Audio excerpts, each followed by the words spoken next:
Let this be the next recipe you try this holiday season. How to make chocolate pecan pie. For the filling, we'll start by roughly chopping 1 1/4 cups of pecans.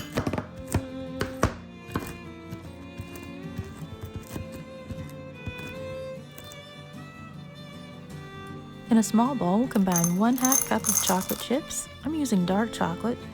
If you'd like a lighter chocolate flavor, you could use milk chocolate. And 4 tablespoons of butter. You can melt the chocolate and butter together in the microwave, or you could melt it over the stove using a double boiler. Just make sure not to overheat. If you still see small bits of chocolate, just keep stirring and they'll finish melting. In a small bowl, combine 1 1/2 teaspoons of instant coffee powder with 2 teaspoons of vanilla. You could also use espresso powder in place of the instant coffee. If you love a rich dark chocolate flavor, this just enhances that a little bit more.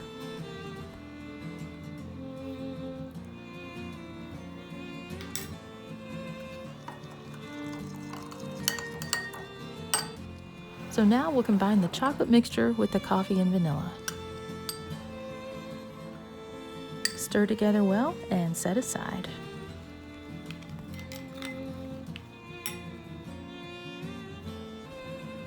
To another mixing bowl, add 1 cup of granulated sugar. Whisk in 2 tablespoons of cocoa powder and a heaping 1/4 teaspoon of salt. If you're using salted butter, you could use a level 1/4 teaspoon.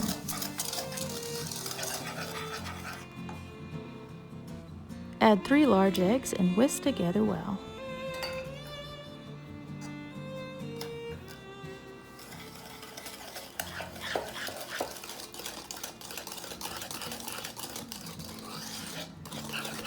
Next, we'll add 1 cup of honey. And if you don't have honey, you could use corn syrup or golden syrup in place of the honey.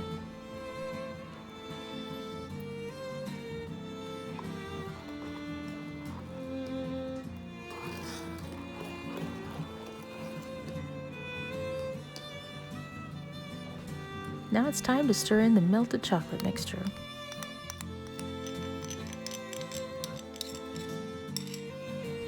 If you're a fan of pecan pie and you really love chocolate, I think you'll like this recipe.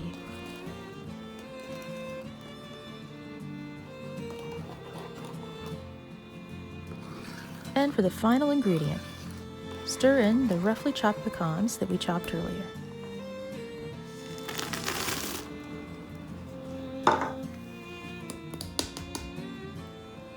Once you mix this in, you'll pour it into your favorite unbaked pie shell.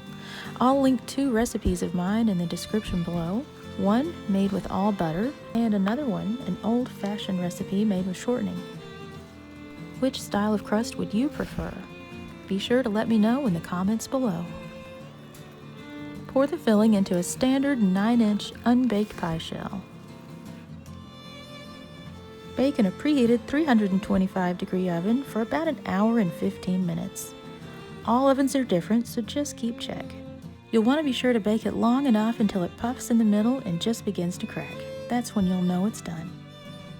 Make sure to let your pie cool completely before serving, and enjoy. If you'd like a printable recipe, visit my website at doublestopbakeshop.com.